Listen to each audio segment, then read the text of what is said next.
وہ یورپ کا سب سے طاقتور لیڈر تھا. وہ روم کا ماڈرن جولیس سیزر بننا چاہتا تھا اور اسی کے انداز میں ہاتھ ہلاتا تھا. ہٹلر، چرچل، روزویلٹ، علامہ اقبال، غرض کون تھا جو اس کا دیوانہ نہیں تھا؟ اس کے چاہنے والے اس کے ایک اشارے پر مخالفین کی جان لے لیتے اور پھر چوک میں اسے الٹا لٹکا دیتے تھے. پھر وقت نے کروٹ بدلی اور اسی چوک میں اسے بھی الٹا لٹکایا گیا. آپ کو ایک فاشسٹ کی کہانی دکھائیں گے. موسولینی اسکول میں تھا تو بچوں کو چاقو مار دیا کرتا تھا. وہ اسکول کا بدماش بچہ تھا. اسی وجہ سے اسے ہر اسکول سے نکال دیا جاتا تھا. جب جوان ہوا تو وہی ضدی لڑکا جو سب کو ناپسند تھا، اس کی شخصیت میں ایک جاذبیت سی پیدا ہو گئی. وجہ تھی اس کی وجیح شخصیت اور پراعتماد گفتگو. لمبے قد اور مضبوط جسم والے اس نوجوان کی باتوں میں ایک نشہ سا تھا. یہ جہاں موجود ہوتا جان محفل بن جاتا.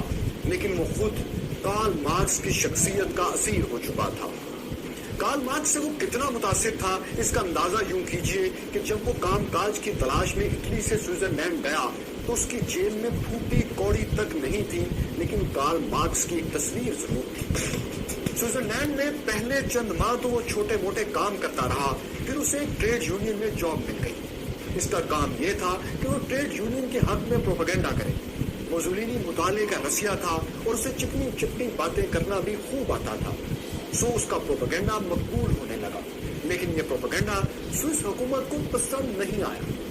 جب سوئٹزرلینڈ نے سوشلسٹوں کے خلاف کارروائی شروع کی تو موسولینی بھی گرفتار ہوا اور پھر جیسا کہ ہوتا آیا ہے وہی ہوا. وہ گرفتاری کے بعد زیادہ مشہور ہو گیا.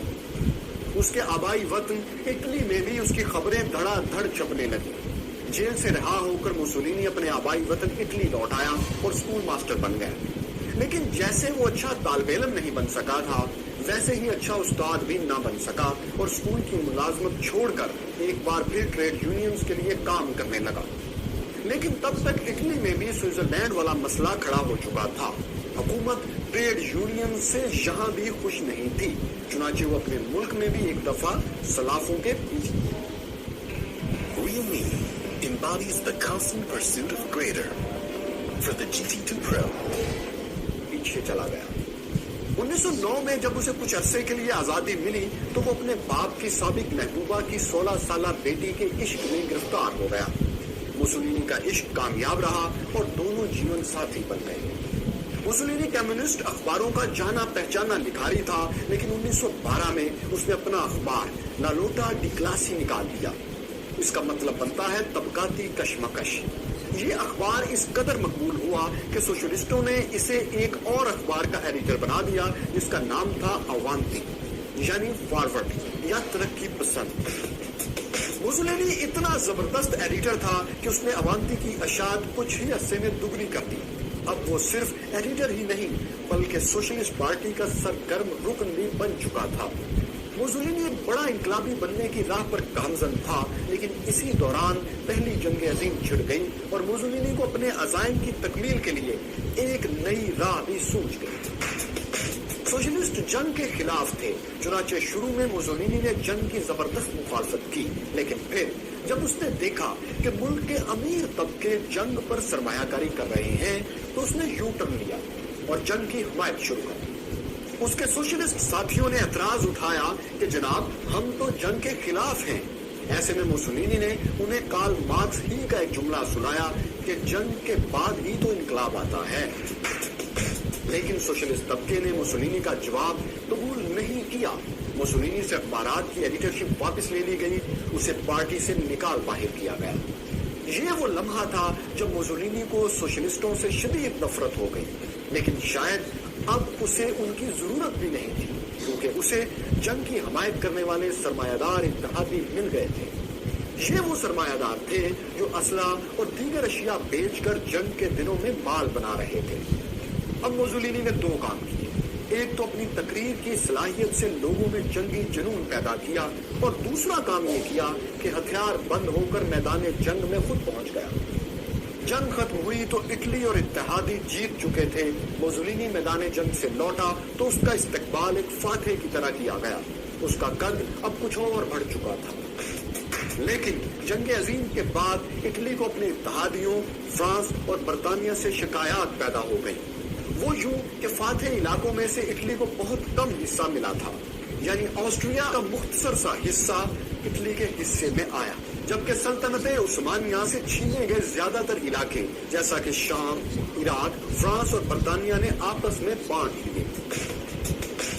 اس کے ساتھ ساتھ اٹلی کے لیے جنگ کے دوران پیدا ہونے والا بڑا مالی بحران ایک آفت بن چکا تھا. موسولینی نے جنگ سے پیدا ہونے والے مالی بحران کو دیکھا تو اس سے بھی فائدہ اٹھایا. اس نے بجائے لوگوں کو یہ بتانے کے کہ ملک جنگ اور لڑائیوں کی وجہ سے بحران کا شکار ہوتے ہیں، معیشت پر سیاست شروع کر دی. اس نے خطرناک کھیل کھیلا اور ذاتی شہرت کے لیے لوگوں کو نظام سے بغاوت پر اکسانا شروع کر دیا. اس نے کہا اب اٹلی کو ایک ڈکٹیٹر کی ضرورت ہے. ہم نے اٹلی کو اقوام عالم میں رسوا کر کے رکھ دیا ہے. حالانکہ حقیقت یہ تھی کہ جس جنگ کے باعث اٹلی اس حال کو پہنچا تھا اس میں موسولینی کا پورا حصہ تھا.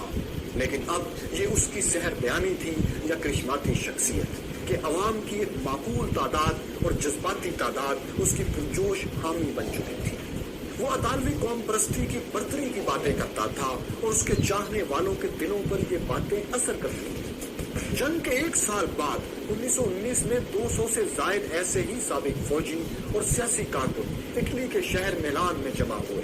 انہوں نے موسولینی کے فلسفے پر ایک سیاسی جماعت بنائی اور موسولینی کو اس کا لیڈر بنایا. اس جماعت کا نام موسولینی نے فاشسٹ پارٹی رکھا، جس کا مطلب ہے سلاخوں کا گٹھا یا ایک بنڈل. پارٹی کو فاشسٹ کا نام دینے کی ایک وجہ یہ تھی کہ موسولینی اسے جنگجوؤں کا گروہ ہی سمجھتا تھا جو انقلاب لے کر آئیں گے. جو پارٹی کا نام تھا وہی اس کا نشان تھا، یعنی سلاخوں کا ایک بنڈل اور اس کے ساتھ میں ایک کلہاڑا. فاشسٹ پارٹی کے دو حصے تھے، ایک سیاسی فاشسٹ اور دوسرا عسکری فاشسٹ. عسکری فاشسٹ سیاہ شرٹس پہنتے تھے، اس لیے وہ یورپ میں بلیک شرٹس کے نام سے مشہور ہوئے. موسولینی نے اپنی پارٹی تو بنا لی تھی، لیکن ابھی اس میں ایک کمی تھی. وہ یہ کہ کسی بھی قوم پرست جماعت کو اپنی طاقت بڑھانے کے لیے ایک دشمن کی ضرورت ہوتی ہے، جسے وہ اپنی قوم کے تمام مسائل کا ذمہ دار قرار دے کر اس کے خلاف نفرت کا لاوا تیار کر سکے اور پھر بوقت ضرورت اس لاوے کو استعمال کر سکے. موسولینی خوش قسمت تھا، اسے دشمن کی تلاش کے لیے زیادہ غور نہیں کرنا پڑا، کیونکہ اس کا پرانا عشق کارل مارکس اور نظریہ سوشلزم اس کے دشمن کے طور پر سامنے ہی موجود تھے. ان دنوں اٹلی میں سوشلسٹ اپنے حقوق کے لیے آئے دن مظاہرے اور ہڑتالیں کرتے تھے، جس سے فیکٹریوں میں کام ٹھپ ہو کر رہ جاتا. موسولینی نے اعلان کیا کہ یہی سوشلسٹ عناصر اٹلی کے مسائل کے ذمہ دار ہیں، کیونکہ ان کے مظاہروں اور ہڑتالوں کی وجہ سے ترقی کا پہیہ رک چکا ہے. فاشسٹوں نے جلد ہی سوشلسٹ گروپس کے خلاف کھلی جنگ چھیڑ دی. ٹریڈ یونینز کے دفاتر جلا دیے گئے اور سینکڑوں سوشلسٹوں کو مار دیا گیا. اس سارے فتنے میں حکومت خاموش تماشائی تھی، اور اس کی وجہ یہ تھی کہ حکومت خود بھی مزدور طبقے کی ہڑتالوں سے تنگ تھی، اور شاید دل ہی دل میں خوش بھی ہو کہ حکومت کا کام ایک تنظیم رضاکارانہ کر رہی ہے تو ہمیں ہاتھ ہلانے کی ضرورت کیا ہے. لیکن وہ نہیں جانتے تھے کہ سوشلزم کے خلاف لڑائی تو صرف ایک ٹریلر ہے اور اصل فلم ابھی باقی ہے. کیونکہ در حقیقت موسولینی پورے اٹلی پر قبضے کی تیاری کر رہا تھا. اس کی تقریریں گواہ ہیں کہ وہ جولیس سیزر بننا چاہتا تھا، وہی جولیس سیزر جو قبل از مسیح میں رومن امپائر کا عظیم شہنشاہ تھا. یوں سادگی یا نادانی میں حکومت نے موسولینی کو موقع دے کر اپنی ہی موت کا سامان کر لیا تھا. موسولینی کی مسلح تنظیم بلیک شرٹس نے شہروں پر قبضے شروع کر دیے. 1920 تک اٹلی کے زیادہ تر علاقے عملی طور پر فاشسٹوں کے کنٹرول میں جا چکے تھے اور حکومت کی رٹ کہیں بھی نہیں تھی. 2 سال بعد موسولینی نے حکومت کو الٹیمیٹم دے دیا کہ اگر اس نے استعفیٰ دے کر حکومت اس کے حوالے نہ کی تو اس کے حامی روم کی طرف مارچ شروع کر دیں گے اور زبردستی اقتدار چھین